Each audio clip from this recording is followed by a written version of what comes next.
Welcome to another episode of Last Read Comics Today. I think it's a weird week for comics. I do have a smaller stack. Let's get straight into it with Deadeyes. This is the Empty Frames miniseries, and I went looking. I was a huge fan of the original Deadeyes series.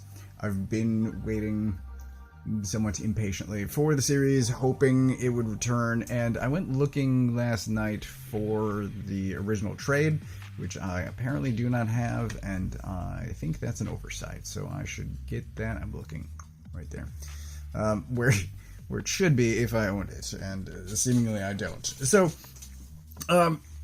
Deadeyes, it was Dugan and McCrea a couple of years ago, and I don't even remember how many years ago at this point, but they created this character and then had to rename him because of a lawsuit. Like, there's a whole story. But the story was great. Art's great, and this is picking back up. It's a new story, and same character, new story, and I don't think it works well as a standalone. I think you sort of need the history, because I don't think there's as much origin story, I guess. There's not much of, like, who he is, what he does, built into this issue, and I think you kind of need the previous stuff. So if you, it's still good. I just don't think new readers are going to be a little bit lost, is what I'm saying. Anyway, it's good. I enjoyed it. I will be picking up the rest of the series. I just think that you should also get the original series as well. If this is something that you're curious about, go grab that. It's excellent. It's just this, maybe not the entry point that they were, or re-entry point that they were hoping for. Transformers 12, and I had to read this one twice to fully understand it. That's not great. So it is still Danny Ward Johnson and Jorge Corona, and I'm saying, I think I've known this and I haven't quite vocalized it yet. It's still incredible. But what I'm saying is, I'm a fan of both of these guys, right? Almost everything that I've read from Johnson, I'd have to verify that. He writes and draws himself. I'm a fan of Corona.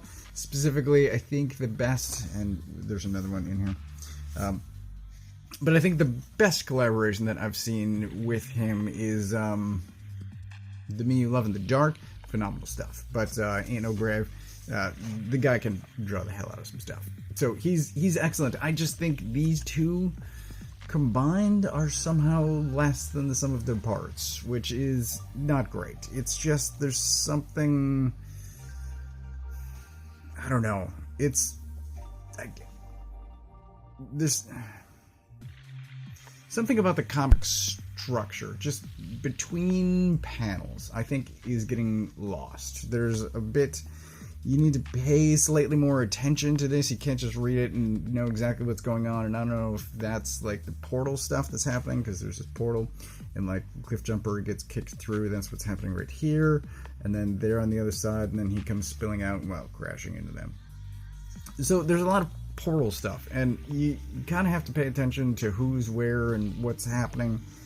There's also, this is purely writing, I'm going to say, but so Shockwave has built this energon extraction machine that's sucking life out of the ocean, and it's shooting water into the air. It's a little weird. Anyway, so he has gathered a bunch of energon, and it's accumulated on Cybertron. This fight's incredible, by the way. I don't know if anyone has commented, especially Decepticons, on Optimus's arm. I think we're 12 issues in, and I don't think anyone said anything, which is a little weird. But again, I could easily be wrong. Anyway, so there's all of this energon, this stuff right there. And there's a standoff between Alita and Optimus at one point, and it's pretty great. But there's all of this energon, and he, spoilers, shoots the shit out of it. Like, that's a great panel. So he shoots it, and I don't understand the point. Like, there's this debate going on about getting Optimus back on Cybertron. I haven't talked about it, but there's this simmering subplot that's been going on about Alita and, you know, what's been going on on Cybertron while all of everyone else is away. Anyway, so he blows up these tanks of energon, and I just don't understand the point. Like, does he think that that life energy is going to return to the Earth, return to the whales that it got sucked up from? I don't understand the point. Like, if the damage is done, just leave it be. Otherwise, it's a huge waste. Anyway, so that happens, right? And then he falls to Earth, and clearly Optimus is no Batman, because he gets pretty fucked up in the process. But I guess there's a slice of Cybertron that's going to crash into the Earth. It's strange. It's very strange. I don't understand some of the decisions characters make. I honestly understand Alita more than I understand Optimus, which is weird. I don't know. I don't know. It's good, but you have to pay attention, and I think I don't know. It's still good, but I'm saying it's not as good as it should be. It should honestly be better. Spider-Man Reign 2. Read this box. Read this box, and it will help you understand what the hell's happening. And there's plenty of more information about what's happening, and I'm still confused. It's a very strange series, but it's great to see MJ, and MJ is Venom in this, and it's pretty awesome. And I don't know what else to say. It's just weird. There's multiple time travel things happening, and Miles actually explains things pretty well at the end of this, and that's maybe all I can say. This has been an extremely weird series, and I don't know. Art's great. Ain't No Grave, issue 5. This is the end of the miniseries, and it ends the only way that it could possibly have ended, with acceptance. So it is her versus death, and there's a big conversation, and there's honestly a gunfight, and as I said, everything goes as expected, and there's a very touching, well, there's honestly a series of very touching moments at the end of this, and there's also some devastation throughout, and it's really well done, and I don't want to flip through it because spoilers. So I will flip through other things and spoil the hell out of them, and I don't want to flip through this and spoil it. I would rather you just read it yourself. But it is excellent. The art's incredible. I'll go through these opening pages again just so that you can see, but like, ghosts. She's awesome. Death looks great. So, yes. This is good. I don't know. I haven't decided whether or not I'm going to get the trade. I'm leaning towards no. I think single issues are enough for me. But if you are at all curious, then there should be a trade coming out in a few months. So you can grab that. This is another odd one. Corvo, Bianco. This is issue 4 of 5, as clearly seen there. And there's a lot that gets explained here. There's a lot that happens, and there's a fire. And Yennefer does some awesome these two are great. This opening fight scene. It's good stuff, and I largely enjoy it, and I don't know. I'm probably not getting a trade of this once it's done either. It's good, but not quite good enough, I'm gonna say. And it's not that it's an original story, because I really enjoyed The Ballad of Two Wolves. It's just the story I don't think is as good as I just got the not Lesser Evil, the other one, Beauty and the Beast. I just got that last week, and I don't know, the story is just not connecting with me that well, and I don't know about Corvo Bianco because I never played the game, so I don't have any connection. But it's fine. It's a nice Witcher story. It's just I'm not really connecting to it. I'll finish off the series, but it's fine. Time Waits, issue 1. This is Zdarsky and Brothers, and it's not great, I'm gonna say. I think this is actually gonna be me trying to sell you on Stillwater instead of Time Waits, because Time Waits is largely kind of boring. There's I think it's format related, right? So it's issue 1 of, I believe this is 4. Most Distillery series are 3, but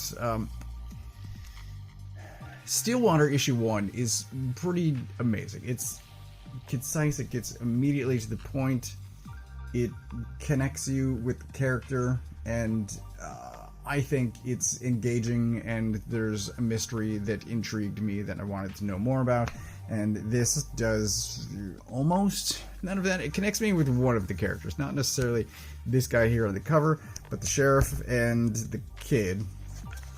So her, and this guy's having almost these narcoleptic, I think it's, I could say, but I don't want to. And I figured it out. I don't remember reading the solicitation text for this. This is the kid and the sheriff. They're great together. This guy, I could not care less. These military people, I don't really care about them either. But she's well written, and the kid's interesting. This guy just has, it's weird because I don't know if it was like flashbacks that he's having. It seems to be flashbacks that he's having, and then he wakes up later, and it almost seems narcoleptic, but there's an explanation, and that's what I'm not telling you about. But yeah, there's these military dudes.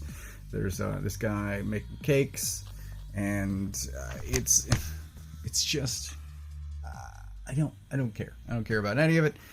Instead, go read Stillwater, because Stillwater's amazing.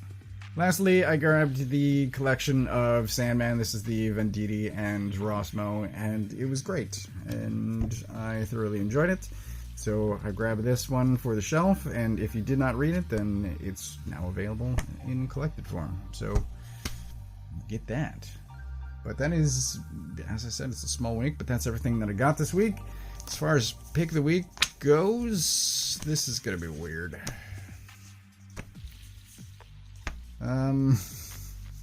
Somehow none of these quite, like, none of them are standout. There's something a little bit off about all of them. I'm going to give it to Ain't No Grave, which is, it's, as I said, as expected.